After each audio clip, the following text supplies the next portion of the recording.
Hello and welcome to episode 1356 of The Sleeper and the Bust. It is Friday, December 20th. I'm your host, Paul Sporer, joined this morning by Justin Mason. Justin, good morning, sir. Good morning. How we doing? Sleepy, but we're here. It's a little nice and chilly here in Austin, Texas, but we are 5 days from Christmas. Got some more pictures to talk about. Char's crying for God knows what reason, but all in all, pretty good. How about yourself? We're doing all right. In spite of the fact it's 42 degrees in my office right now. We're actually we're not too bad. We're just we're Do you have a chilling. space heater in there? I do, but I can't use it when we record because Too loud? it will flip the breaker at times. Oh, yeah. Too much juice. So Makes sense. one of these days I'll run an actual real electricity as opposed to having my office powered by an extension cord. So It's like the Christmas lights in National Lampoon's yeah, Christmas yeah. Vacation, where it's just Absolutely. it's ready to explode. Yeah, if I put on one too many thing, it goes off. And so I can usually run the space heater at night when nobody else is awake running something. But But I as don't the morning risk gets it. going, yeah, Yeah, I don't risk it when we're recording because it will for sure, right in the middle of the most important point of the podcast, go off, and then it'll be like 15 minutes before I can log back on. We'll yeah. just be sitting there vamping. Wait, what the hell? All right, well, I'm gonna let Char out of here. She doesn't want to hear us talk about baseball, but we're gonna talk more pitchers again. So you are back in the host's chair. Let's go ahead and dive back in. We did the basically the top 20 pitchers. I mean, not all of the top 20, but your questions within the top 20. Before we jump into that, do we want to talk about Arenado turning down the trade to Oh, we Houston? definitely can. But I also had a tidbit, a little follow-up piece Oh, okay. that might change your mind on Yes. Oh, something. I saw this from I believe on Blue Sky. Somebody reached out That's to us. right. And So I didn't even know this, right? Or else I obviously would have made this point for myself to strengthen. I've got some big confidence this year in Shane McClanahan, and that confidence is at least early on possibly being rewarded by the Rays, where they've got a note out that he's going to throw 150 innings. How do yeah, we feel about that? so I mean, don't get me wrong, that is somewhat encouraging. I'm not going to sit here and just flat out ignore it.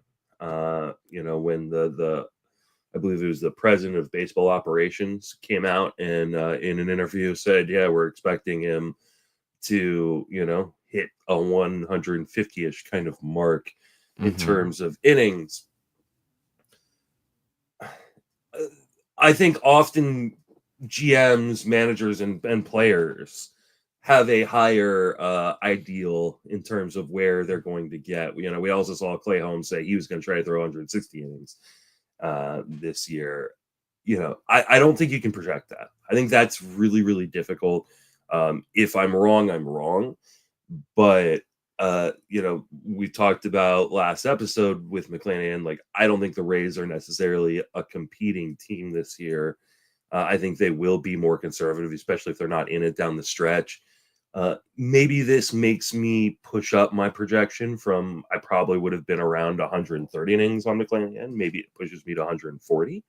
Oh, if you're already at 130, I think you should be on McClanahan in general. Then I thought you were more in like the 90, 100 range, and that seeing this 150 news would be like a substantial ad. But I think if you're already at 130, like how far can you really have McClanahan down? I mean, one, I have no idea, honestly. Like, without 'Cause you haven't having run your done projections yet. projections, Sure. on him, I don't know where I'm going to end up with him. I think we're also, yes, it's great that, hey, there's a chance that he could get to 150. 150-ish means he could be more than 150. It could be less than Mm-hmm. 150, right? But that doesn't also, address the other issue, which is guys coming off of Tommy John struggle with Sure. command and control. Sure. So Do we have data on the extended rehabs versus not? I'm sure it's somewhere, but I wonder. I don't think we I have should ask enough. Jeff about that. I don't know if we But have enough data. between the 13, 14, quote unquote standard return versus the guys that get it late in a season, so they get the rest of that season, the off season, and the whole next year, which ends up being more of like an 18, sometimes upwards of 20 months. And I wonder what the returns look like there. And obviously, we're throwing in another wrinkle, not necessarily with McClanahan here. I'm just talking about in terms of TJ, but with the internal brace thing. Yeah, And I know that that's that we coming up. definitely We don't. definitely don't have enough data because on those that. are like you can count. I think you can probably count the data points on your fingers at this point with that. Yeah, I think Jason and I we had a segment not too long ago talking about kind of the difference in that. And I think there were 17 pitchers that had 17. Okay.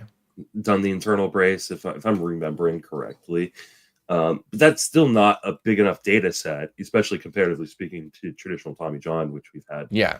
just hundreds of pitchers who've undergone that successfully and unsuccessfully. Yeah, I think that would be a really interesting study. I don't know if Jeff has. I'm sure he's got the data. I don't know if he's actually looked at the differences between guys who take off like an extended period of time to recover as opposed to kind of your traditional return of like a 14-month window. I'll see what he might have there. There's also the TJ list, the big Tommy John list that gets run by MLB Player Analysis. Actually, it's MLB Player ANALYS. So, if you're looking for it on Twitter, maybe, I don't know if they're on Blue Sky, but they've got a lot of info there, but we would have to, make sense of it ourselves there.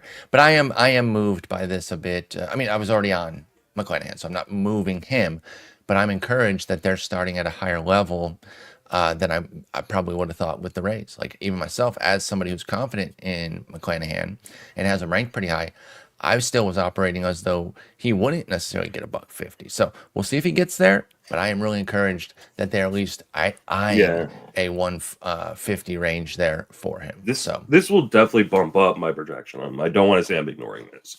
Okay. I also don't want to overinflate this. Sure, because it's still just a guess and a desire in December, and we have to see what's what. I'm just encouraged because teams usually come in pretty light there and then work from there. So we'll have to see. Let's talk about the Arenado piece that you brought up, though. We know that they've been looking to trade him from Jump Street. Since this offseason started, they have not been shy about talking about how they want to trade Nola and Arenado.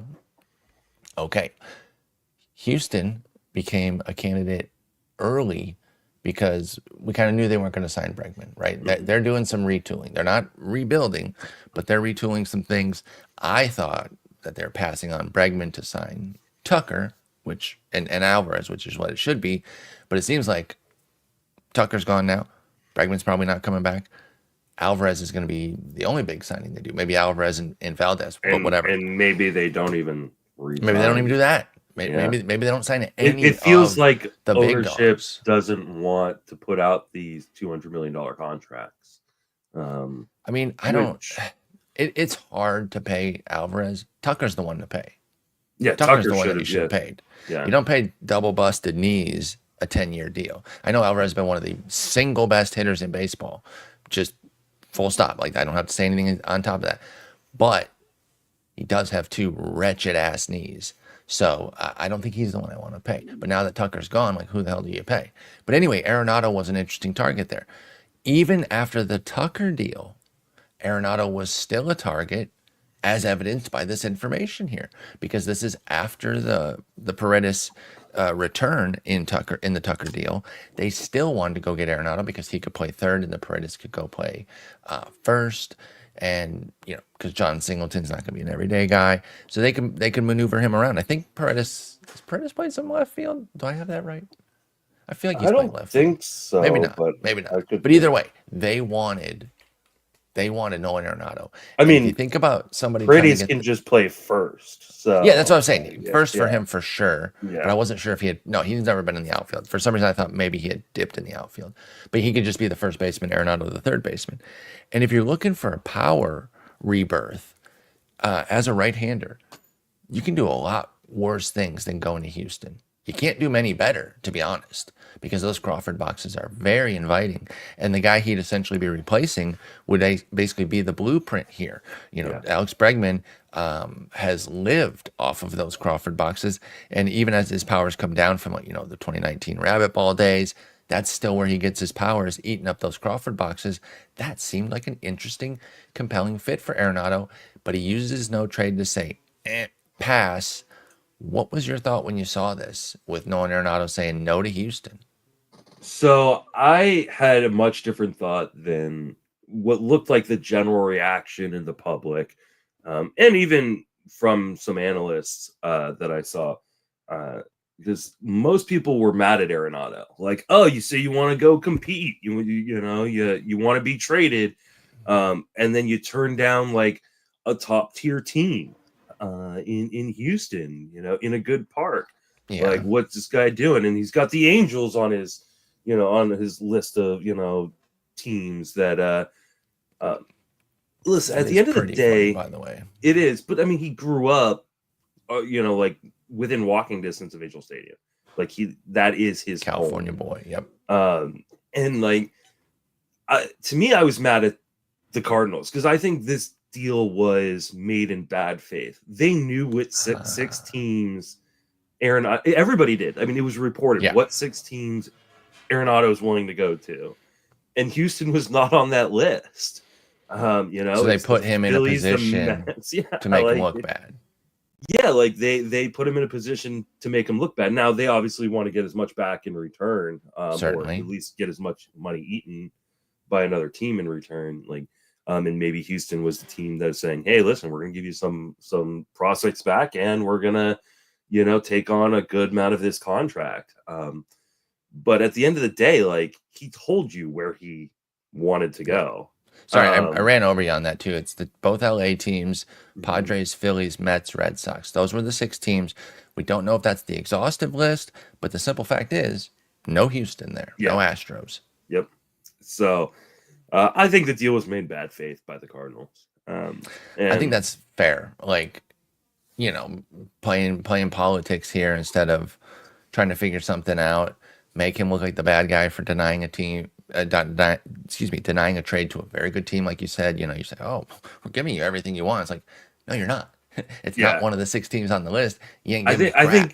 I think a large part of the deal was the Cardinals are not able to say when they do trade him to, I don't know, whatever team. We tried to get more from Houston. We tried to get more, but we had a better deal in place in Houston, but Arenado wouldn't do it. Yeah, and they're going about that. You absolutely know they will. So like, don't buy into the BS, from the teams. And like Arenado, like, I get that we put athletes on a pedestal because they're, people we look up to and we enjoy watching, and they make a lot of money. Mm-hmm. But like, this is also a person who, hey, he committed to a long-term deal in St. Louis, and now, like, imagine if your company just said, "Hey, listen, we're sending you to Anaheim, or we're sending you to Houston," and you're like, "I don't want to live in Houston." Yeah, that's not what we agreed to live upon. here. Yeah, we had a deal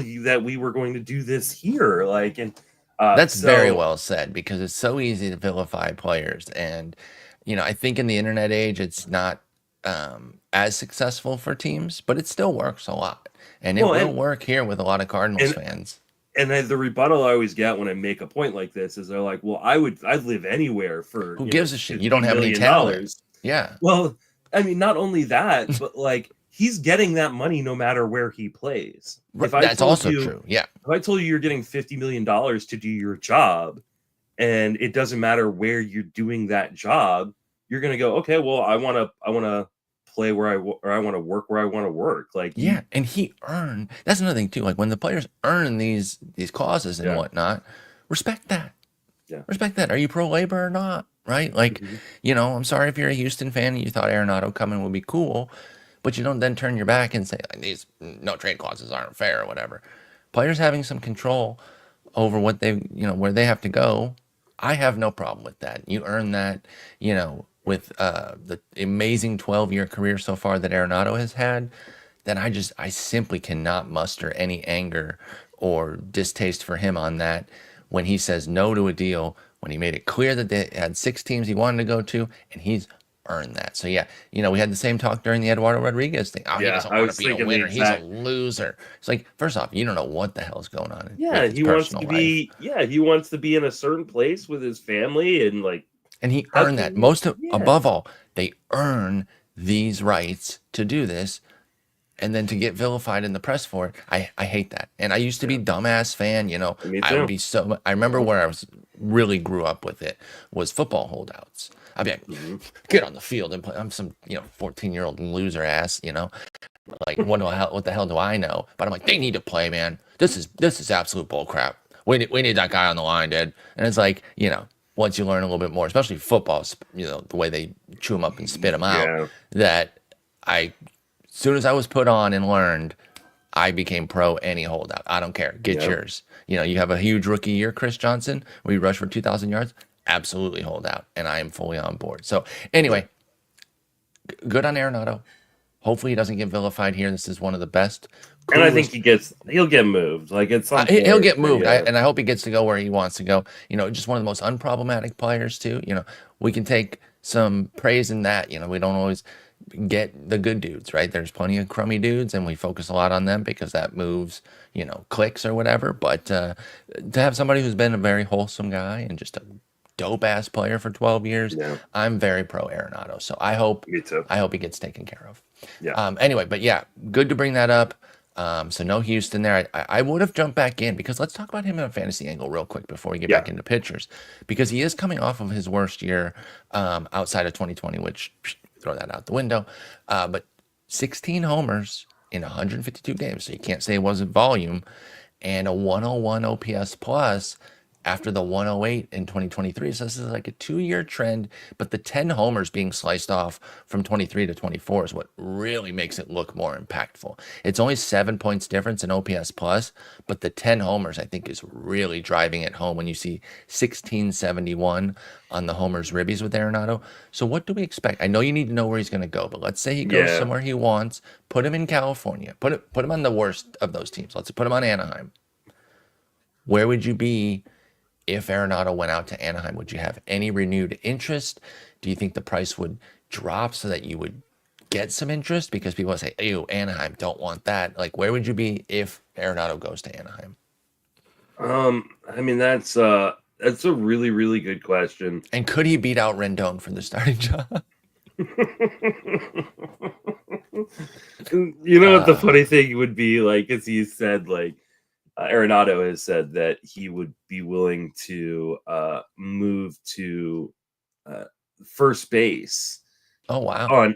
on any team in order to facilitate a trade, which, like, to me, like, completely negates a lot of his value. Like, his Yeah. value Yeah. is in him playing, Especially in third. lieu of Rendon Yeah, playing he's third. such a great defensive player still at this point. So like why you would ever think to move off a third, or a team would even consider moving him off a third base, No. would be insane to me.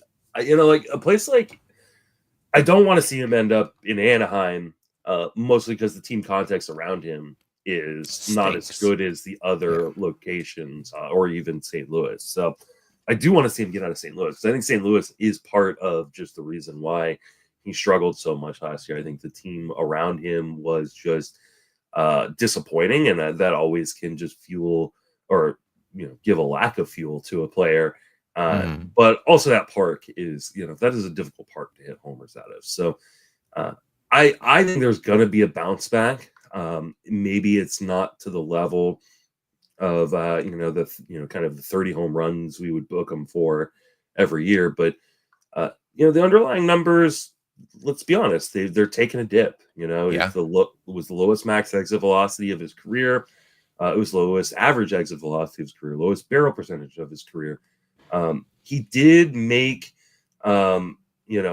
pretty good in zone contact, and he kind of made his approach a little bit more passive, trying to take a few more walks. So I think this is a decline, but I don't think it is a falling off of a cliff type of situation. I think Okay. he's probably a 25 home run hitter. So kind of back to 2023 levels for Arenado, and that's kind of where I'm at too. I could Yeah. see that, and because I'm a moron, hmm I could start to get myself excited about Anaheim by dreaming of health, right? If they don't trade Taylor Ward, Rengifo, Trout, Soler, Arenado in the middle of that somewhere. Nato, I Zach don't see a Neto, world. Ohapi. I don't see a world in which Anaheim takes on that contract. And I think that I St. Louis tend to wants agree. to. So, like, for me, But like, did St. Louis, they didn't have, like, they swindled Colorado into paying a bunch of money, so they could pay some. They could do the same thing and get some, and I'm sure to they help the will. return. But like, for me, I think the place that makes the most sense is there's been a lot of talk about Philadelphia trading Alec Bohm. Yep. Is trade Alec Bohm for pitching, and then trade for Arenado in a deal, and there you go. Like, and Philadelphia is a dream location, right? Like, That'd be it's a lot of fun. Great park to hit in, a really great lineup around him. He would make, a lot of those pitchers who have ground ball tendencies better. Like, Arenado is a perfect fit in Philadelphia, and that's where I'm hoping he ends up. I prefer he doesn't end up in Anaheim. I prefer he doesn't end up in New York with the Mets, just because of the park in New York. Philly would be nice for Arenado. I agree. Yeah. I think a deal will get done. I think he either ends up in Boston or ends up in Philadelphia. And, I think Boston can move Devers to DH or first base, even though I know Devers doesn't want that. Like, you got your contract, you kind of you have to play where the team needs you to play. Yeah. I think that's a bad defender. So he's especially in comparison to Arenado, and that would be very clear the moment that they start seeing Arenado play first base, third base defense. I think he ends up in Philly or Boston, and we have a nice little bounce back year from Arenado. Those would be really, really fun spot. I really like the Philly one if it could come to fruition with the park, with the lineup. That'd be great. So we'll keep tabs on Arenado. Like I said, he's been a fan favorite. I'm among those who considers him a favorite. So I'm rooting for him. And one thing we didn't do was talk about his price. Where has he been going? Because I haven't done enough that's drafts. The best part. Arenado is currently going at pick 229 in drafts. So he's even a surge. The 18th third baseman. And, like, don't get me wrong, I understand it was a down year last year. But he's going behind guys like Miguel Garcia, like behind Josh Young, who both of whom we like, but I would take Arenado. Yeah, I mean, absolutely. I think Arenado is going way too low in drafts. I honestly think he should probably be going close to 100 picks earlier. Way up there. Okay, so you got him more in the Jake Burger, Matt Chapman area. Yeah, I think he probably should be going right around Jake Burger, Alex Bregman. With a knowledge that Alex Bregman will rise once he signs, right? For sure. And we suspect that Arenado will probably shoot up if he goes to like Philly or something, but I don't think all the way up to where you're talking. I think he'd be more in like I think he's going to be Suarez range. I think he's still going to be a deal, which is 188. He's going to be a deal wherever he goes. I love Arenado at that price. I just feel like he has such a high floor. The ceiling isn't where it used to be, but like he will just be a volume guy that makes a lot of sense in a lot of formats. Yeah, no, I'm totally with you. And like, this is draft champion season. This is where somebody like a boring but solid Arenado can be a really nice piece. All right, let's get back into the pitching. Take it away, good sir. Yeah, let's we kind of did the top 20, top 25-ish. I don't really have anybody from I think 20 to 25 to that I think warrants some massive discussion. I loved your ranking in that area, like the 20 to like 30 something, was, I thought, a pretty darn good ranking for you. I did want to talk about just kind of the whole tier in general of the modern workhorses, right? Yes. And I just wonder if, generally speaking, and maybe this gets solved by you changing around your ranks a little bit and maybe dropping some of those Dodgers guys. But do we undervalue these guys, right? I Aaron think so. Nola is a guy who's all he does is go out there and throw you 180, 200 innings, right? Framber Valdez, all he does is go out there and just throw you a crap ton of innings. I love Framber. I love this group. Like, this is a group that I am obsessed with. Like, in an auction, I am totally fine missing out on all the guys going ahead of this group and just making a rotation with 3 of these guys. I just, especially if you're in a 15-team league or a deeper format, I think, but I think even in 12s, like, these guys get discounted because they're not flashy, right? In the way that other guys are, but all they do is return value. Every single player in this tier returned $12 or more of value. And there's flash potential too, right? Yeah, like absolutely. There is upside here for them to be special, not just like punch the clock workhorses, but that I grouped them here. And again, we talked a bit about, the tiers and versus like where the numbers should be and everything. I just did the tiers and did the numbers straight because I don't get caught up on the ranking numbers anyway, but I have considered maybe going back and putting the rank 1 to 200 and then slotting them in the tiers so that you will see mixed tiers. And what I mean by that is they wouldn't necessarily be sequential, which is what I did last year. Got a little pushback on that, so I changed this year. And guess what? I got pushback on it. So it is one of those, you're not going to please everyone. Yeah.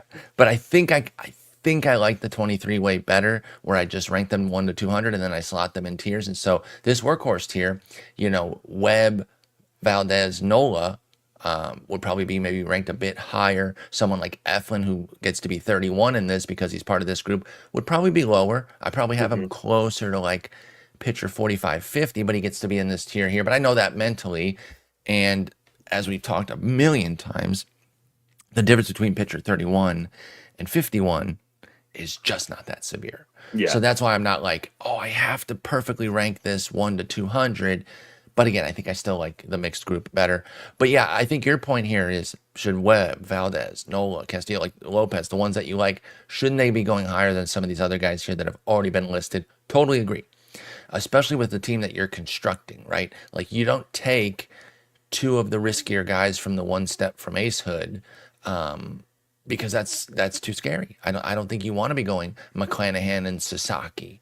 I think you want to go one of those guys and then a modern workhorse. Yeah. Right. So you want to like build your rotation. And so as I write deeper into the profiles of everything, I want to stress that stuff more too, about building your rotation and not just picking, again, 1 to 200, but picking from the tiers to build a cohesive rotation, which I think a modern workhorse fits brilliantly in any rotation, even if you're going for an upside rotation.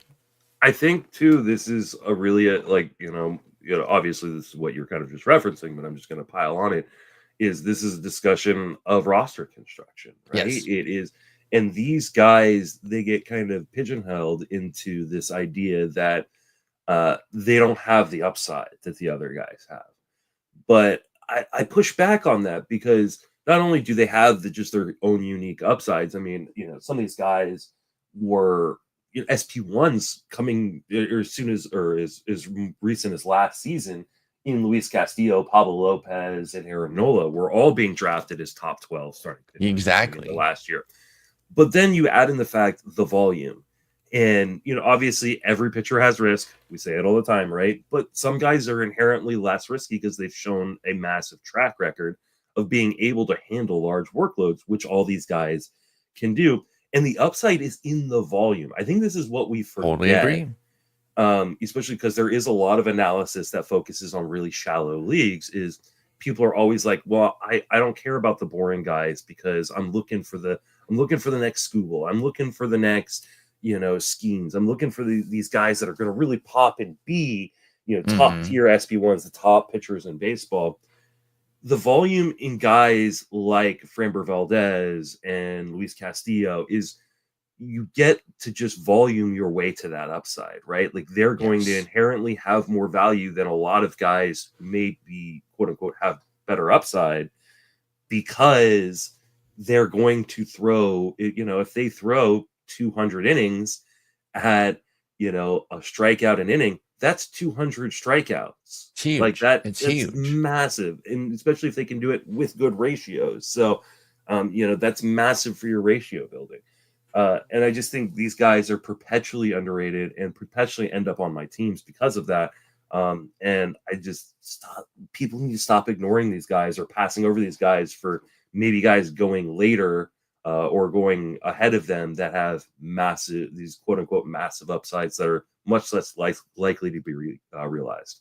And one of the things I like to point out too, as you're searching for the next big thing or whatever, you can be bludgeoning your team Yeah. with bad starts, right? Yep. Like as you're again searching around to trying to get the next great guy, if they're not sticking, that means they're probably doing some damage on the way out. Yeah. And I think Absolutely. we hand wave that away sometimes because you eventually land on somebody or whatever. You're like, well, I found, the big breakout of the year. And it's like, yeah, but what was the damage leading up to that? And then how much of their goodness was shaving down a bunch of those bad starts to get you back to even and then delivering profit, right? So I'm with you. Like, you can't just go upside, upside, upside.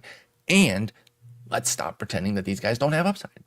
And That's just a fundamental misunderstanding of upside, in my opinion, too. Like, it has to be some like prospect type or somebody who had to reach a new level or whatever. No, upside can be the workhorse Luis Castillo, who is just a bit better this year. So he puts up a 3.10 ERA instead of a 3.60 for 200 plus innings with a crap ton of Ks and win opportunities with Seattle. And I mean, this is very much like the closer conversations that we have where we tell people, hey, like, we want to pay for saves. Yes. Because that doesn't prevent you from going out and looking for the next guy at the same time. Like, just because you draft a Luis Castillo or a Pablo Lopez doesn't mean you're not going to still be looking at the wire for the Absolutely. next guy coming up that might be like a huge breakout. Like, but what this does do is give your team a soft cushion to prevent like your ratios from being destroyed by looking for those guys. Like if you have that Exactly. stable foundation, like, yeah, I mean, It gives you more license to it's take maybe even some bigger shots. Yeah, it's risk I go the management. complete other way with it. I go with you with what I'm saying, but we're the other way of like the people that want to take all the shots. It's like, yes, but you need that. I like the way you said it, the cushion, Yeah. because they absorb some of those shots because again, and I think it was Pablo. So let me check that. I think this is like early career Pablo, but I remember there was a guy. This was years ago now, but people were taking shots on him early. Yeah, it was Pablo Lopez, and it was back in 2019. And so early on, it's like take these Pablo Lopez shots. He had a 5.85 ERA through 4 starts, and a bunch of people were cutting him. He had a 5.93 through 8 starts, right? Like he had a really rough first half, is what I'm trying to get to. And he was somebody of note that we were taking gambles on, and it's like that was what he stuck with me of the damage he did on the way out was really, really painful. And that means we have to be more careful about the shots we take, not just frivolously taking them in 10s and 12s because there's a deeper wire. So anyway, too much rambling. I totally agree with your point there. Get these workhorses to build your cushion, I think. And stop pretending that you're not getting the chance at an ace season with them too, because you are. Yeah. The next tier, I didn't put anybody down. Okay. We'll just gloss over it. It's your ace material tier. And it's got guys like Bryce Miller, Freddie Peralta, Carlos Rodon, Zach Gallen, Jack Flaherty, Justin Steele, and Sonny Gray. I didn't put anybody on it because I don't have a problem with any of the rankings per se. I It's mean, a fun group. yeah, I could totally nitpick, and I like individual guys. Like I could sit here and go, I think Justin Steele and Zach Gallen should be higher. But like it's nitpicky, and so like I really didn't. And I purposely put them here. Yeah. with a lofty title of ace material, because I know their ranking is a bit lower, and I want people to see that, like, yes, you're seeing 35 and 37 next to their names respectively, but I put them in an ace material tier, so I still know that they've got the juice. Like, they can Yeah. still put up the big season. Gallon and Steele. Steele's done nothing wrong. Gallon came down a bit. I think his season was classic World Series hangover. I don't Yeah. think it was anything more than that. I think it I was think the it's most fine. straightforward Yeah. case of that. And if he's not hurt or, compromised in any way for this year, then I do think Gallon can be back. I've been a Gallon gal from day one. Yeah. I'm all the way there. So I'm with you. And that's where I would definitely say don't get hung up on the number, which you're not, because we're not debating Yeah. that. But yeah, I'm with you there. I like both think those guys. Gallon's gonna be fine. He'll end up on a lot of my teams again. Yeah. What I did want to discuss is maybe two guys who I think should be in that tier, That's that are in fair. the tier lower. Now you I'll got put one probably in, but I'm not putting the other. I'm and we're gonna start with the stomping guy my you're feet. you're gonna stomp your feet on, and I don't have a problem with you stomping your feet on because I don't even know where I'm gonna project him to be because I agree with you. But when I looked at your starting pitcher ranks before I even looked at the ranks themselves, I went to the comments because And you I saw have the done these comments ranks about this guy. as almost as long as you have. Mm-hmm. And I know, especially on Fangraphs, how people get angry about ranks. It's the beauty, though. I love it. Yeah. I love Well, getting I in the will comments. say, so when I first started at Fangraphs, we all had a position beat for the season. That's right. And my position beat was AL outfielders, right? They didn't want to give one person, all 300 the whole outfielders. outfield, yeah. And I wish they had, because I had to do monthly ranks on the outfielders in the American League. And I can't tell you how many times I got a question or people yelling at me, where's Bryce Harper? So and the angry comments I would get on that ranking. And so the first thing I do when I see a Fangraphs ranks, and I've read all of the ranks this year from all our contributors, is I go to the comments to see what people are angry about. It's so it just fun. Makes me laugh. But people were the most angry about Hunter Greene being at number 39 in your ranks. People were indignant about it. So I will just let you, rebut publicly. You've already done it on the post in the comments there, because I'm a freak that goes into my comments, reads them, and responds. Unlike me, I will go and respond occasionally. You respond to everything, which I admire, but I don't have the sanity for it. Thank you. But I will let you do it on the podcast. Why do you hate Hunter Greene? I don't. What did he do to you? It's what he didn't do, and he This did not fix his home run Michael problem. Pineda. This is right. Absolutely. When you rank Michael Pineda super low, and everyone's like, "Did he punch your kid?" Punch your dog? That was so funny. Whose kid or whose dog did Michael Pineda? Everybody had him ranked as like a top 40 starter, and I accidentally, it was not on purpose. That was the funniest part. 117, like it was just a numbering error, and someone's all like, one of the comments. Did Michael Pineda punch Justin's dog? Like, what the hell happened? I was like, I don't know. He did. He beat him up. But no, I don't believe that the changes that we saw from Hunter Greene are real, and specifically and almost exclusively the home run suppression. He cut it in half, both the rate and the homer to fly ball rate. So the HR9 went from 1.5 to 0.72, and the homer to fly ball went from 14% to 7%. And I don't want to say there's nothing in the profile to back that up, but it's very flimsy. And it makes me think that he was running hot. Now, he builds a margin for error by throwing the ball 100 miles an hour, 50% of the time that he's throwing a fastball or whatever. It's maybe not that high of a rate, but you get it. He throws super hard and he has nasty stuff. So he creates the potential for some good luck to go his way too. I don't deny that with Hunter Greene. But he's throwing the same pitches for the most part. He did add some small use pitches. But again, that doesn't sell me enough that he's completely changed. He's still throwing hard and still nasty in 22 and 20. Oh, wow. His ages match up with the year. I just realized that. He was 22 and 23 in 22 and 23. So that's an easy way to keep track of Hunter Greene's age. But yeah, in those two seasons, he was a 1.5 homer guy despite still being nasty. He didn't fix any of the control issues. He didn't walk any fewer. This to me just looks like some good home run luck for 150 innings that helped facilitate a brilliant season and shows how good he could be if he could actually cut into the homers. But I don't buy it. I don't really buy it at all. So I'm still going to lean on the ERA indicators, which have been about the same for all 3 years, mid to upper threes, and his ERA has vacillated because of the homers. 444, 482, 275. But it's a 333, 374, 381 on the Sierra. So it's just that simple. Until I see that the home runs are legitimately addressed, I can't trust Hunter Greene. So the best I could really do was ranking 37th. And I know that that's tough for some when they see a 275 ERA and a 102 whip. I think it's a trap. I would be very, very careful with Hunter Greene. I don't disagree with you. I don't believe he's going to have a full regression back to where he was in terms of, homer and a half per 9.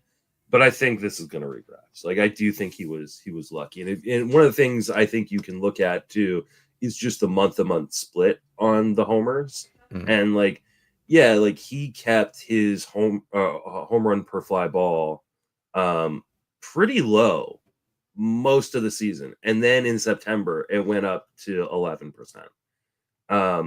And he also had another month, I think it was June, where he was at 12%. And he allowed 5 homers in June, by the way. Almost half of his home run total for the year. I mean, this is a guy for his career who has been a 12%, even with last year's 7% homer to fly ball rate, dragging down. He's a 12% guy. I think that's where he's going to be, is around a 12%. Also worth fly ball. Hunter Greene, heavy fly ball guy. So he's just heavy conducive to homers in over general. 50% in the second half last year. That's crazy. And that helps with BABIP and limiting hits. But in Cincinnati, it's just going to create homers. Yeah. And again, the fact that he was able to avoid them this year was awesome. He put up a brilliant season. I just don't buy it, y'all. And I would be very, very careful drafting him. Now, he could develop further. He's going to be 25. He has 388 innings under his belt. There are things he can do to develop, make me look bad, and I'll eat that L if he does. And I'll point out, hey, he developed. But as it stands right now, there's nothing different about Hunter Greene for me. Yeah. He's just the still incredibly talented, volatile guy. But I think the 4.82 ERA of 2023 is as in play as the 2.75 of last year. Yeah, no, I may not be as low on Hunter Greene as you, but I'm not as high as clearly other people are. He's currently going off as the number 39 pitcher. That includes, probably about 8 closers. Yeah. So that makes him a top, 35 starting pitcher in the market right now. I'm not taking him over the next guy we're going to talk about, who's also the next guy in the ADP. This is your Bailey Ober this year. Yeah, this is my Bailey Ober. I'm also not taking him over guys that we talked about in that, workhorses tier, like Logan Webb. Like I would pair him with Logan Webb if I got Greene at a decent price. I like that pairing. Yeah. I think that's a great pairing of a guy that's really stable. You're going to get good ratios, but you may not, in a lot of innings, but you may not get the strikeouts you're looking for necessarily. Pair him with Hunter Greene and they even each other out a little bit. But yeah, I do think the market is way too high on Hunter Greene. Maybe I'm a little bit higher than you, but not much. Okay. So I agree with your ranking, but I just saw how many people. Yeah, were that was the very first comment was about it, and then like 2 of the next 3 comments. So I think 3 of the first 4 were like, "What, you hate Hunter Greene?" And I was like, I don't hate him, but I really, really am encouraging folks to be very, very careful here. Let's talk Schwelly. Again, this is your Bailey Ober this year. Not a direct 1-to-1. For those that know, I put you on Bailey Ober last year, and you took it and ran with it, and we were both correct. Schwellenbach has been my dude since. Schwelly, you've been on him from Jump Street, so I'm not making that comp. But what I mean is that you pushed Ober up. He was your dude, and Schwelly could be your dude here. He had an amazing rookie season, and the thing I love is just the arsenal of pitches on a young guy who's got like 5 legit, maybe 6 legit offerings that he can go to. I just think that creates a nice margin for error for a young guy that, had a great first season, might have some some sophomore stumbles in the second season, but I'm not even sure he will because he has control and depth arsenal and swing and miss. Like, Take what other command. elements? Yeah, Like like everything. what's missing right now from Spencer Schwellenbach? I think there is only one red flag, Okay. and it would be brought up by our good friend and co-host Jason Collette. Okay. Is the innings jump. I think Yeah. that is the only, if you have a concern that the workload going from, he only threw 65 innings in 23, I think. not even. Oh yeah, no, he threw 65 innings in 23, and then last year between high A, double A, and the majors, he threw 180 something. I think it is. Oh, if you include the playoffs, I think it was a $169 regular season. Okay, yeah. And then, oh wait, they didn't make the playoffs. I'm an idiot. So it was 169, I think, total. 169. Okay, so 169. So if you have an issue with those innings jumps and you think, hey, he's gonna get hurt, I can understand it. To me, I don't know how you give him an injury tag without an actual injury. Right. This is where I push back a lot on people who are like, well, he's more injury prone than other guys. Like, well, but he's never had an injury. I don't know where. Yeah, I don't think the innings jump inherently makes him. Yeah. The Braves are a really smart pitching organization. I'm not super worried about like all of a sudden Spencer Schwellenbach falling apart. I haven't done my projections, but I can pretty comfortably say I think Spencer Schwellenbach is a top 15 starting pitcher. I thought you were gonna say he'll be your number one. He could be. He won't be. But yeah. I love the fact that we can project, 180 innings, 170 to 180 innings with great ratios and at least a strikeout per 9. And I think there's more strikeout upside. Oh, I totally agree there. As he continues to develop. Yeah. I think he's crazy low in the market. And I think you are too low on him, my friend. Okay. And I want to be clear. This would be a great example of the number, like a concept we already talked about earlier about, doing it 1 to whatever versus putting them in rankings. Because I think if I do go back and redo it and just put everybody where I want their number to be and then put them back in their tiers, the Schwellenbach number will go up. Like, I love Schwelly. Like, I'm 1,000% with you on him. And, I will take him ahead in certain drafts of some of the ace material group, which is ranked 32 through 38. Because again, I don't use this as a 1 to whatever rank. And so I am with you on that. I think he's even too low within the new class tier, though. I think he should be the headline of it. So I think even if I don't revert back to last year's ranking style, I think Schwellenbach will move up within this tier. So I'm with you all the way. Just on your love of him, I'm completely there on Schwelly. I just think he is. I think he's a stud. I really do. You evoked the Bailey Ober name. This to me in many ways is like Tanner Bybee, right? Where I think he's just being good comp. Discounted for no apparent reason, honestly. And, just youth, like an unknown factor that people push him down, and you're like, okay, I'll take the. Maybe it's a matter of like people don't see the upside in a guy like Schwellenbach in the same way they didn't see the upside in a guy like Tanner Bybee. But I think there's upside there, and I think more importantly, there's a ton of safety from a young arm, which I love. So you don't usually get that from a young arm, but I mean, this is one of the most polished young profiles that we've seen in a long time. Yep. He's probably not a 30% strikeout guy. I think we can all agree on that. But he might be. That's the thing, though, too. Like, he could be. But if he could be a 27 or 28% guy and throw you 180 innings with amazing ratios, like you take that. That's an SP1. Like that is that top 15 starting pitcher that we're all searching for, and you're getting him right now at pick 93 or 94. yeah, I'm taking him over Freddie Peralta, and I'm taking over Sasaki, and I'm taking him over Hunter Greene. Like, I just think the combination of upside and safety is just too good to pass up. Totally agree. We're big on Schwelly. Already in the top 100. By the way, respect to the draft community, because you're saying he's too low down there, and I can definitely see taking him even higher. But I was surprised he was even top 100. But the market was sharp on him.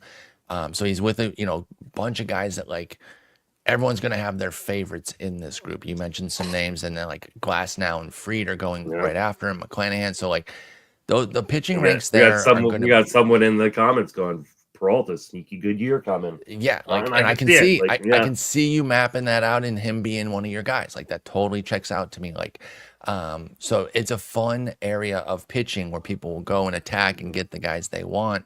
And for us both, Schwelly's among that list. Now, I don't think the next guy is for you. I think you have beef with, right? Aren't you concerned about this next guy? It's Bryan Woo. Yeah. I'm so concerned. Right? Well, and But health, not talent, right? it's all health. No, Okay. I mean, I do think that he is an unpolished guy. I don't necessarily love his arsenal as it being so fastball dependent. Mm-hmm. Rare But these days, more rare yeah, yeah, than I normal. do wonder if he's a little bit too one note with relying upon that fastball so much. That being said, I think he's a really, really good pitcher. I just think he is a massive landmine that people are going to step on, and this will finally be the year. We've seen 2 straight years of missing time due to forearm elbow issues that have not been addressed through surgery. Which I can understand, guys. If they feel like they keep pitching, they're going to keep pitching. They're Yeah, not going to try not go, to go into the knife, especially when you're anytime you can. approaching arbitration. You don't want to miss time. But I just feel like I think he's so risky. He's like, I'm not a believer of taking a guy off my draft list, but I do believe in lowering a guy enough in my draft list where I'll never end up with him. And Woo's getting that treatment. Woo. Yeah, that's Woo for me. He's at 131, and like, yeah, if it's injury, like I can't talk you out of that. I won't even try, because it is there, and it's pretty in your face. 88 and 121 innings the last 2 years because of injury, including multiples this year.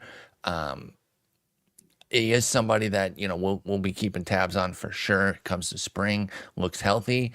I'm gonna take the shot, but yeah, he's a bit of a ticking time bomb, and his clock might be coming closer than other guys, right? Like we'll beat this to death, just because you never know when people have heard a concept, but we talk a lot about the evaluation of risk with pitchers, and again, I think they're all ticking time bombs. But again, if you think of it of like a clock ticking down, Yeah, Woo's has his reasons has to been think running it's for closer. 2 straight Yeah, seasons. he has and reasons to think that it's a lot closer than a random guy that we don't have any concern about, like a Webb or a Nola. Going back to those workhorses. And I think he's even different than guys that, like, Max Fried is a really good example, right? Like, I think Max Fried is a ticking time bomb as well. Like, I think that at some point he's going to have an issue and miss an extended period of time because he's had kind of these recurring elbow forearm issues over the last 2 years. The difference between a guy like Fried is Fried has pitched a lot of innings and continues to show he can pitch a lot of innings, whereas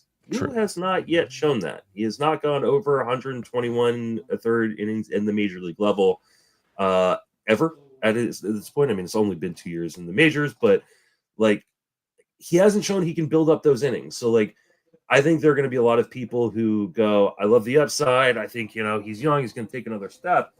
I don't know how you project him for more than 130 innings. And for that reason alone, he's going to be a guy that is lower in my ranks than a lot of other people. Why didn't you say for that reason I'm out, like you're on Shark Tank? I mean, I don't want to ever say I'm out because there, like for instance, I think Max Fried would have been one of those guys where I would go, yeah, I'm out on Max Fried. Like, I'm never going to end up with him. However, I've already drafted him this year. Yeah. There are going to be leagues in which a guy falls because everybody is thinking the same way as you. Yes. And all of a sudden you go, well, listen, at pick 150, this dude makes a lot of sense. Yeah. Like everyone has the and price. I know there are a lot of people, including like my co-host on the Friends of Fantasy Benefits podcast, like Dave McDonald, who like the way he organizes his draft list, right, is he literally redlines people, right? He says, this guy is not ending up on the team, A lot of right? people do that. They narrow the pool Yeah, of draftable players for them. which is not a bad strategy, but I do think that leaves value on the table at times, right? Everybody Sure. has a projection, which means everybody has a price point that makes sense for them. If a guy falls to that price point, or below that price point, because you want to extract value, like I'll take them. So like I'm not crossing or redlining Woo off of my draft sheet, but he will be low enough where I just can't imagine I'm ever going to end up with him. Yeah, and I think that's totally fair there. Because I try to do the same too. I try to limit, and I'm with you where I don't necessarily want to just hard eliminate people and not have them on my list in case I'm in the middle of the draft and they fall crazily. But yeah, I try to narrow the pool a bit of guys that I'm as interested in. So I get it for people that are more risk averse, that Woo can be pretty worrisome. Like again, I don't have any pushback on that with the injury piece. I'm betting on the talent. He is probably somebody that I will admit probably not going to draft as much in the winter. I do want to get to spring and kind of see where it's at. And even a healthy spring doesn't guarantee crap, right? Like, we know that. But I would at least be more comforted seeing that with Woo. And okay, he's pitching right now. I'll take my shot. Good. And I'll run the risk. Yeah. He's also a guy that I could see bumping up. Like it wouldn't bump up a ton for me, but I could see bumping up a little bit in my projections if he added another pitch, right? If he starts going away from that fastball a little bit more, I don't want him to dump it or anything because it's a great fastball. But if he just added another offering that he could actually throw 10% of the time, like I'd be like, oh, he's becoming a more complete pitcher on top of having really good skills, like Bryce Miller did last year. Yeah, exactly. Found that splitter. This is why Bryce Miller is up, right? Like this is why, and like we didn't talk about him, even though you have him, fairly high in your ranks.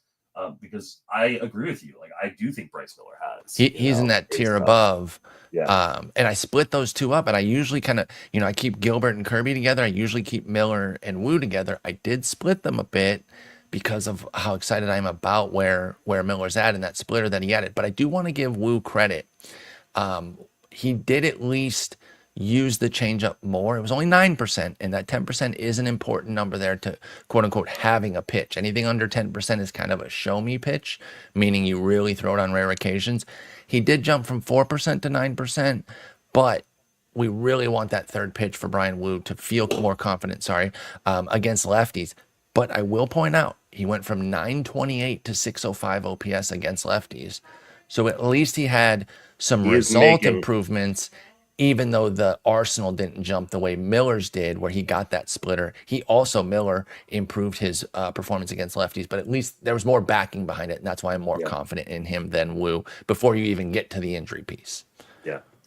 All right, the next few are really, again, just a tier that, or not necessarily, I don't want to talk about the entire tier, but I do want to talk about like these three guys within this tier, because I think that or at least I want to hear your rationale why they're not in an above tier. And these guys are Taj Bradley at 59, MacKenzie Gore at 62, and then Brandon Pfaadt at 63.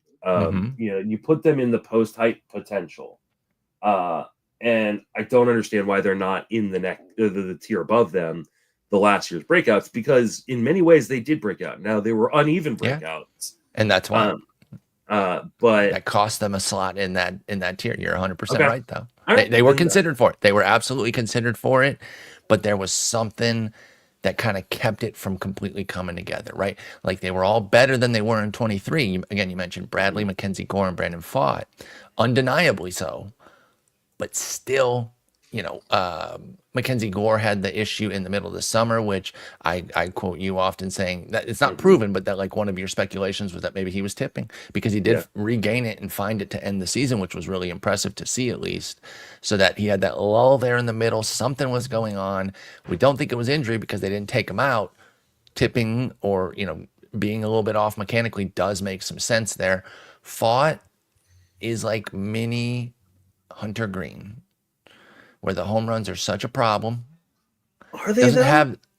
Are they not? 1.2 is still a problem for me. That's 1.2 still in this day and age, I don't that think it's that big still of an feels a issue. bit. But isn't that what Especially gave him his if ERA? Isn't it that why he is. had a But I 471? think he was unlucky. I do. I Okay. think he was like, I I mean, know he's another one of your big guys, and I'm not against you on that. I'm with you we're on the talking about a Pfaadt guy with a train. sub 40% fly ball rate. Like he's not Hunter Greene in the same way, right? One, he's not No, as no. I electric. just meant the home runs. It's Yeah, a yeah, stupid comp because they don't throw the same. He's not a heavy yeah. fly ball guy. It was literally just the home runs. So erase that I, because that's I, dumb. but I like, and we're also not talking about a guy with a 1.5, right, or 1.8 homer per nine. Hmm. Like But 1.2, I think is it was workable. 2.1 the year before. It was, but I mean that was also like a really really small sample, wasn't it? Like True, it's but it was heavy fly ball. It yeah. was in line with his minor leagues. Like he's had home But run he issues but he coming up. dropped Fought. that fly ball. That He fly ball did. went He from did. 44% down to 39%. And that is a nice encouragement. Like, I think he was really really unlucky. And I mean this whole tier discussion is just a way for me to like flame like Brandon Pfaadt. I love Brandon Pfaadt. I know Like you do. I think he's another one of these guys who's one of my dudes. He doesn't walk guys.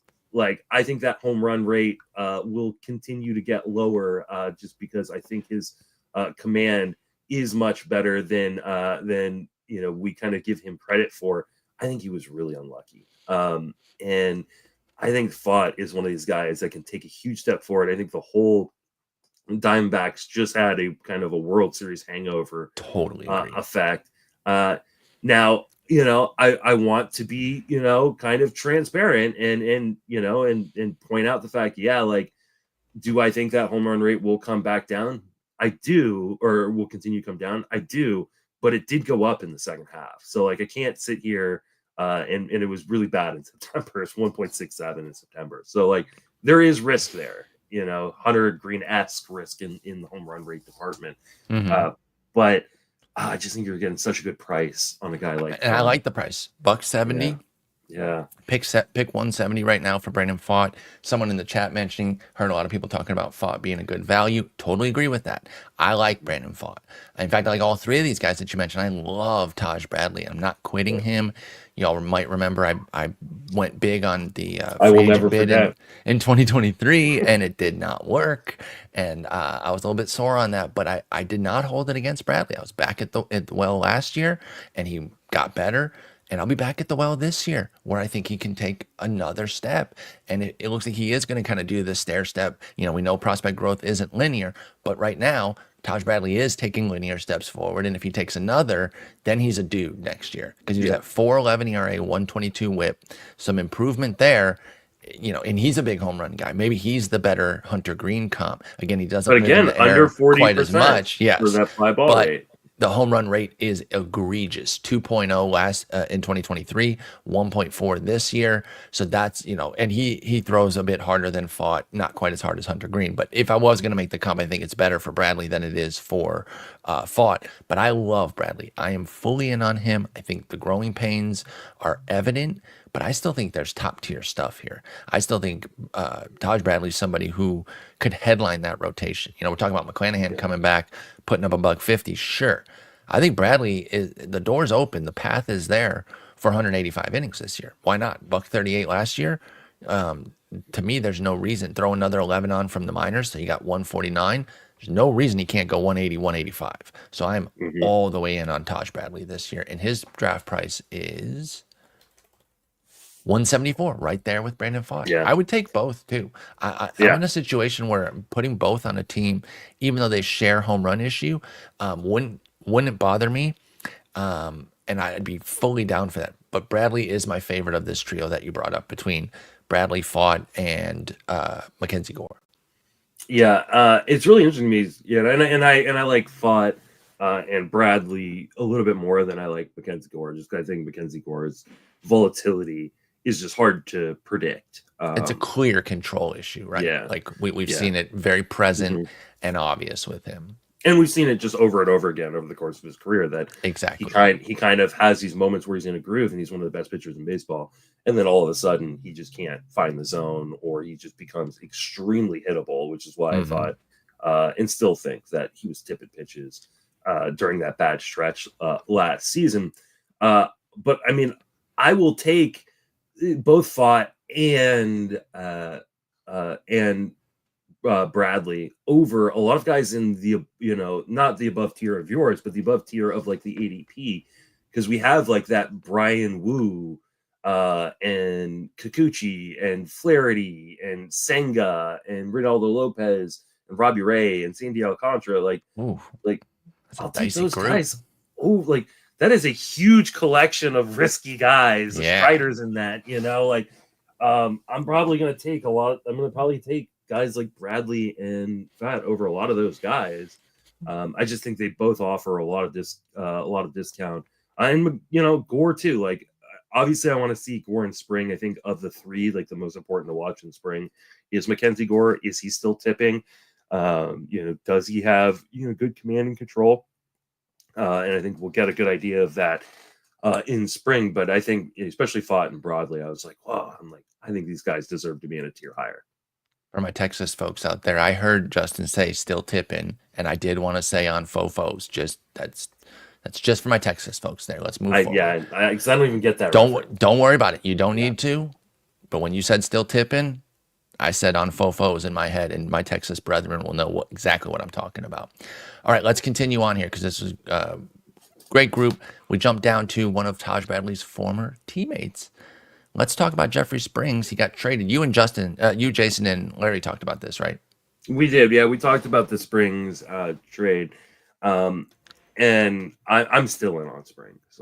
Oh yeah, I'm not moving off of him just because he's going to be in Ath. Yeah, he's going to Ath. That kills me, by the way. Like trying to find like the roster. I was just looking for them in roster resource right now, and I remembered when I couldn't see when I didn't find. Oh, I was like, okay, I know they're going to be at the beginning of this list. Ath. Yeah. Get the Ath out of here. It sounds like Mike Tyson trying to say ass. Ath. To me, it just reminds me of when my Washington football team changed their name to the Washington football team. And it's also taking me back to college football video game. I mean, back to it's out again this year, but it's taking me back to recruiting, and you're recruiting an athlete, ATH, Ath. Mm-hmm. That's what it reminds me of even more than. But I did think of your Commanders because they were homeless for a bit. They were just the Washington football team, which was ridiculous. This is the exact same vibe here, where it's Athletics 2025. Anyway, let's talk Springs. He's going out to this park, which we're still up in the air on, but there's a lot to like here, so I'll let you kind of set him up before we get in to my ranking and how you feel about it. I'm just surprised, one, that he's this low in your ranks, but also just low in the ADP. I get that he returned from Tommy John last year. I did call him a premium injury returner, though. Yes, this is true. Like, he is a premium injury returner, and again, you just group these guys all together. I'm sure from a when you put your numbers on, some of them, they will bust up the ranks, and some of them will drop down considerably. Absolutely. He did exactly what you want to see from a guy coming off of Tommy John. He threw innings. He threw really, really good innings. The strikeout stuff is still there. There's no doubt, he can strike out a crap ton of guys. Yes, the command was spotty at times and led to kind of an elevated home run rate, but we expect control and exactly what we expect. Spotty. Yep. And why can't he just throw 160 innings or 150 something innings next year that look identical to the numbers that he put up in 22 and then 23 before he got hurt, and be a top 25 starting pitcher? I get the park is not going to be favorable. I get the team is not going to be favorable. But these concerns. How about that last one? I'm back on the Oakland train. I know, especially against you, I've taken the L's of backing this Oakland team. And it wasn't even backing them. It was saying they won't be as bad as they were. But I think they're really starting to piece some things together. So I think after the success of the 13-run pool, I keep thinking of different pools we can run that we can draft prior to the season. I wonder if we should put together an over-under wins projection pool. We take Vegas lines, and everybody picks over under for every single team and see who does the best. So, the other one is I used to do an eliminator pool for football that I'd love to try out for baseball. Is that how's that work? So the way it worked in football was you got to pick every week. You picked a different player, and then whoever had the lowest scoring player was eliminated from the pool. Oh, that's fun.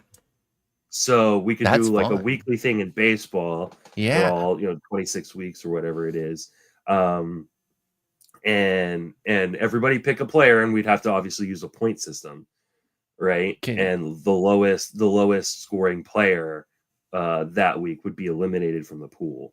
And you also could not pick the same player twice. That was my very first question, so I love it. So don't be using your Judge Ohtani. I mean, you can if you want to use your Judge Ohtani right away just to advance, but you're going to be having to use.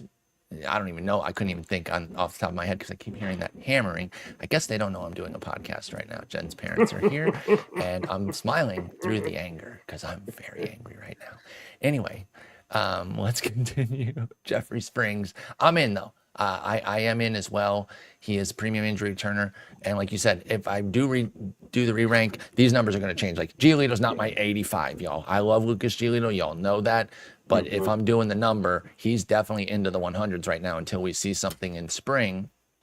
But somebody like Springs would definitely be a bit higher because he ended on the field. And we always talk about that as a big deal when somebody who's coming off of injury actually finished the season pitching. Yeah. And that's exactly what he did. So I think the 7 starts that we saw from Springs were definitely encouraging, even if there were some flaws within it. I think they were standard TJ return flaws. So if we're not too afraid of I almost said Oakland, of the Athletics Park, then I say jump in.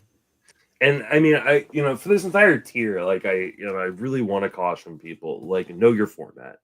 Yes. Like, all these guys in this tier, I don't think Springs necessarily belongs in this tier, but all these guys other than Springs, like, your format will dictate largely where or if you should be drafting them. Like in NFBC, when we get to like a regular Fab Leagues NFBC, people are drafting Spencer Strider and then holding on to him until June. Like, that's just a bad process. I cannot do that. I drafted Springs in a Gladiator, not Springs. I drafted Strider in a Gladiator just to have him. Mm-hmm. But like, there's no way, unless we get some sort of news that, hey, Strider is going to be back and be ready to go come like May 10th. Like, there's just no way he's going to end up on any of my teams.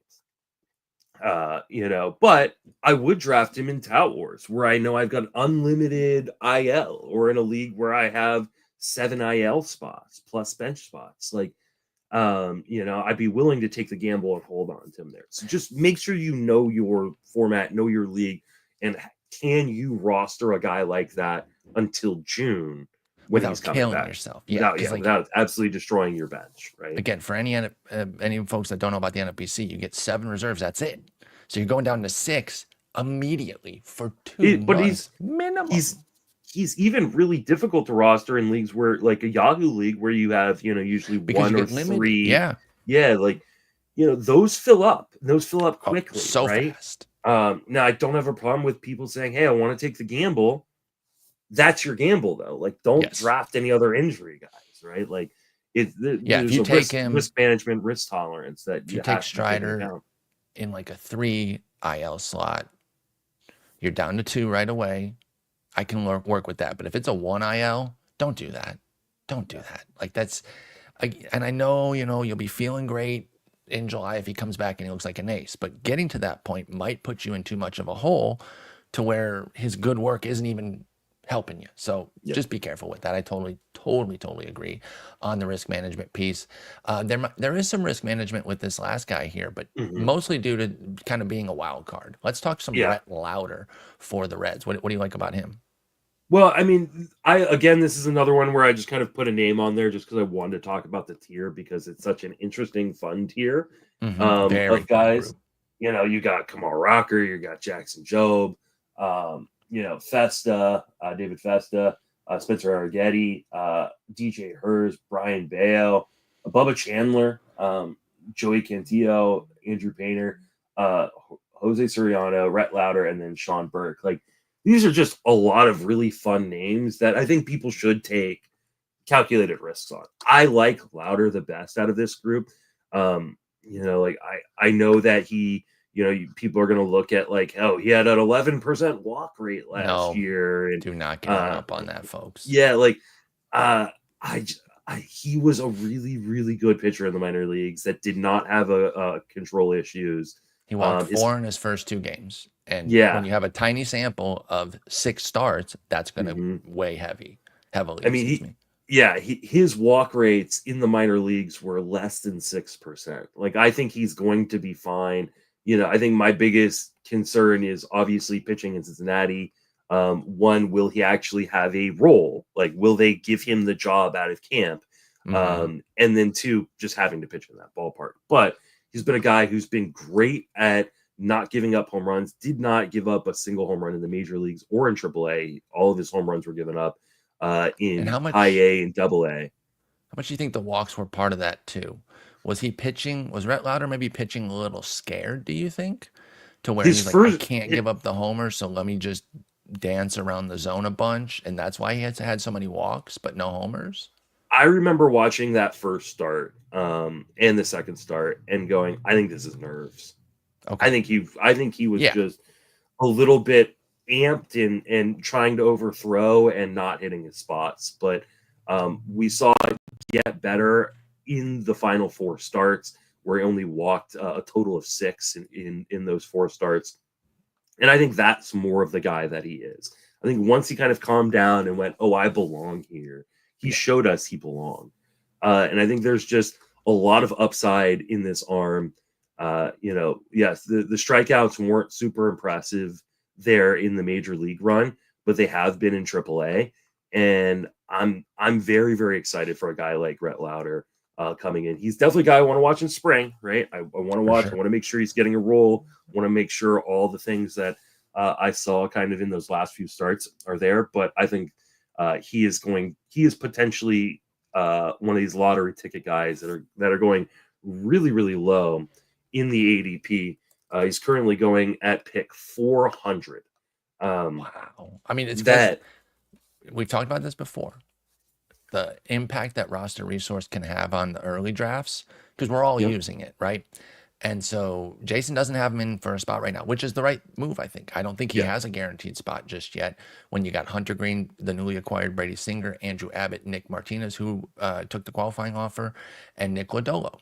So those are the 5 they want to go with, but there's some risk there, right? We know about the health piece of Lodolo, even Greene, of course, too. Martinez, how is he as good as he was last year? So there's going to be avenues. I like Lowder as a DC pick a lot. The 50-round draft and holds, I think he makes a lot of sense there. And like you said, in spring, if he's competing for a 5th role or actually gets the role, he shoots up the board for me. I think he's great as a guy you put in the one of your last spots on your bench in a regular Fab League too, because you'll know really fast whether or not he's in this rotation. Nick Pollack talks about quick decisions, draft guys where you can the guy those that decisions. If you're drafting in February or March and you go, especially kind of like early March before we know for sure that he is in the rotation, like you can draft him and then know that he's going to be a first drop if he doesn't make the team, right? But Lodolo's injury history, like the unevenness of other members of that rotation, like he could find himself in that rotation very, very easily, especially if he goes out in spring and just dominates, like he's going to be in that rotation. And while, pitching in Cincinnati is always scary, he's a guy who does not give up a lot of home runs, right? So like, I'm not as worried about him.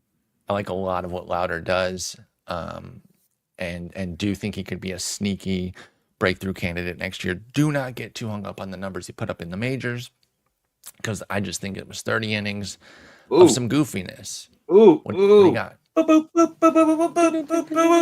This is massive news for you. Patrick Sandoval has signed a 2-year deal with the Boston Red Sox. Oh, they Lucas Giolito'd him, so they're going to let him rehab there, and then he'll pitch with them next year. Okay, good for him.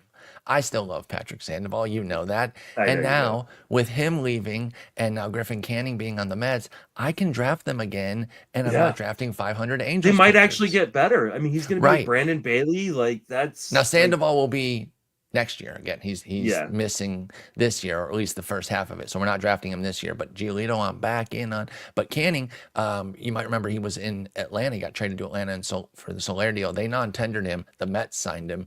So yeah, I'm bringing my Angels all back together, including Reed Detmers, an actual Angel.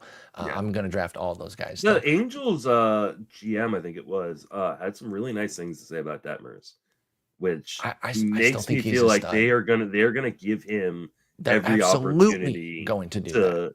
to stick in that rotation and be the guy that you and they obviously think he can be. Yep. I don't know that I'm sold on it yet. I still think I'm the not. upside's there. I understand. I that think it's the been up upside's and there. down. I think that downside is It's the Mariana Trench. fierce. Like, Yes. yeah. It is. No, I will not deny that, because that is a stone cold fact that we saw come to fruition last year with a hot 6.70 ERA in 17 starts. So I cannot deny that on Detmers, but I am happy. But no, good for Sandoval. He'll get to rehab there. But yeah, learning Detmer's from going pick Boston. 371. I'll take that. Yeah, I'll take my shot.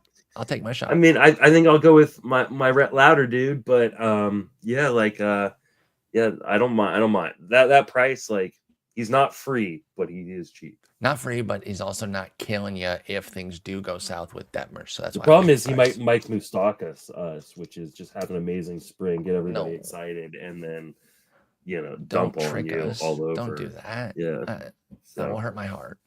All right. Yeah. Well, that's going to wrap us up there. Going through my rankings. Had a great time talking through it.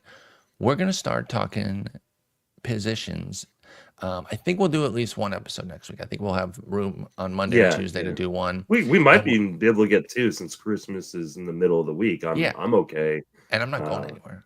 I'm not So I'll going be anywhere around. either. So I think we can do two if we want. Okay. Yeah. So I think there's definitely a chance for a pair there. Maybe we should do a whole episode of New Year's resolutions on next Friday. Fantasy baseball New Year's resolutions. I actually really like that. And if we don't get to it, we could do it Monday the 30th. So we would still Yeah, have time absolutely. Yeah. there. But I really do like that. Come up with some player resolutions. Yeah, maybe we say that for Monday. But yeah, I think that's great. That'd be fun. Great. I did an article like that once. I think I remember that. I think next week we start talking about your catchers, because you got your catcher rankings up. I'm eager to dive into those. We will do that. Start position previews. Good luck if you're doing holiday shopping this weekend. I'm sure it's a madhouse out there. I choose to go out. All of my shopping Had a yesterday. baby. Nicely done. I am done. I am ready, and all I've got to do is wrap the enormous amount of presents. That's a nice feeling to be done with the actual getting of it, though. I still got a few things I want to iron out, but I feel pretty good about where I'm at. Hopefully, I won't have to go out into the universe this week. Go Horns, my Longhorns in the college football playoff this week. Hopefully, they can beat Clemson. And yeah, we will talk on Monday. Have a good one. Take it easy.